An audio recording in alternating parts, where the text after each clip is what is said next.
السلام علیکم ویورز، میں مشتاق خرل اور ہمارا سلسلہ چل رہا ہے میں انٹرنیشنل ریلیشنز میں پولیٹیکل سائنس اور LLB کا ایک اہم پیپر ہے انٹرنیشنل لا۔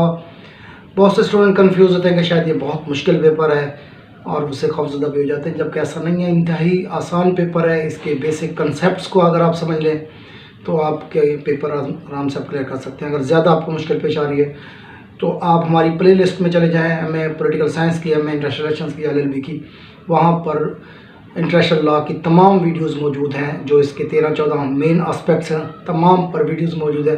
ویڈیوز کے اندر ہیڈنگز بھی موجود ہیں، آپ انہی کے مطابق پیپر آرام سے آپ حل کر سکتے ہیں۔ MA اردو کا اسٹوڈنٹ MA اردو کی پلے لسٹ میں جا کر ویڈیوز دیکھ سکتے ہیں۔ تو اس میں آج کا ہمارا جو ٹاپک ہے وہ ہے بلاکیڈ۔ انٹرنیشنل جہاں تک لا کا تعلق ہے، وہاں پر بلاکیڈ کا شروع میں تو کوئی قانون نہیں تھا۔ یہ ایک ٹرم اتنی زیادہ امپورٹنٹ تھی اور صرف جنگی دنوں کے لیے مخصوص تھی، وار ٹائم تک مخصوص تھی، لیکن وقت گزرنے کے ساتھ ساتھ یہ پیسیفک بلاکیڈ بھی شروع ہو گئے۔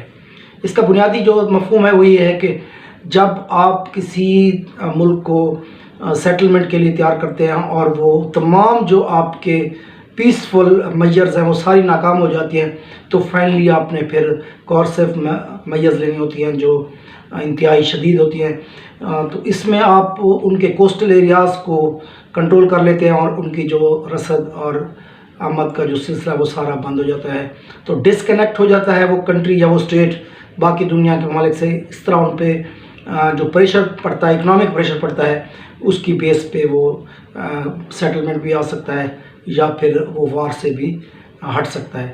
تو اس میں جو بیسک چیزیں ضرورت ہیں، جس طرح جو چیزیں امپورٹنٹ ہیں اس بلاکیڈ کے حوالے سے، فرسٹ آف آل یہ ہے کہ جو آپ کا بلاکیڈ ہو صرف اور صرف آپ کی جو کوسٹل ایریاز ہیں، وہ اینیمیز کی جو کوسٹل پورٹس ہیں یا کوسٹس ہیں، ان تک ہی محدود رہنا چاہیے، اس سے آگے ایکسیڈ نہیں کرنا چاہیے۔ سب سے پہلا نقطہ جو ہے۔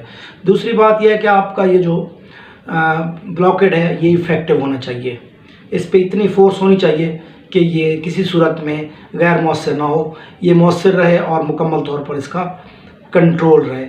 تیسری بات یہ ہے کہ withdrawal of blockade نہیں ہونا چاہیے کسی بھی صورت میں۔ بعض اوقات ویدر کا سٹریس ہوتا ہے، بعض جگہوں پہ شدید سردی پڑتی ہے، شدید بارش بھی ہو سکتی ہے، طوفان بھی آ سکتے ہیں، شدید گرمی پڑ سکتی ہے، تو withdrawal نہیں ہونا چاہیے، پیچھے نہیں ہٹنا چاہیے کسی بھی صورت میں۔ ڈکلریشن آف بلاکیڈ ہے اس کے بعد نیکسٹ پوائنٹ۔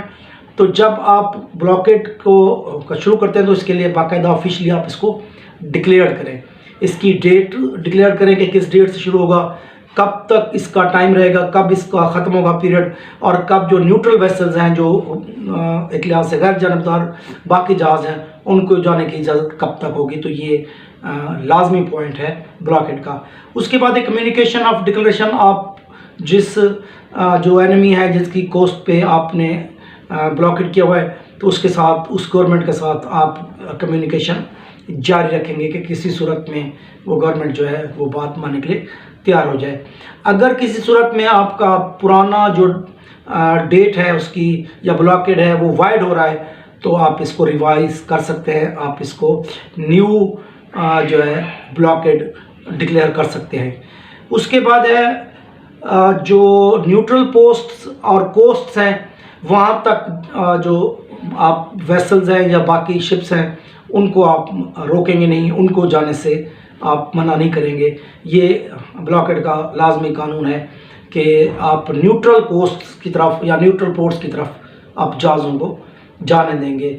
اور لاسٹ یہ ہے کہ بریچ آف بلاکیڈ کی صورت میں جو ویسل بھی اس بلاکیڈ کو بریچ کرے گا تو پھر وہ کنڈیمڈ ہوگا، وہ سخت ترین سزا اس کو دی جائے گی۔ نیکسٹ اس کے بعد ہے امپارشل بلاکیڈ۔ امپارشل بلاکیڈ سے مراد یہ ہے کہ تمام نیشنز کے جو شپس ہیں انہیں ایکولی ٹریٹ کیا جائے گا۔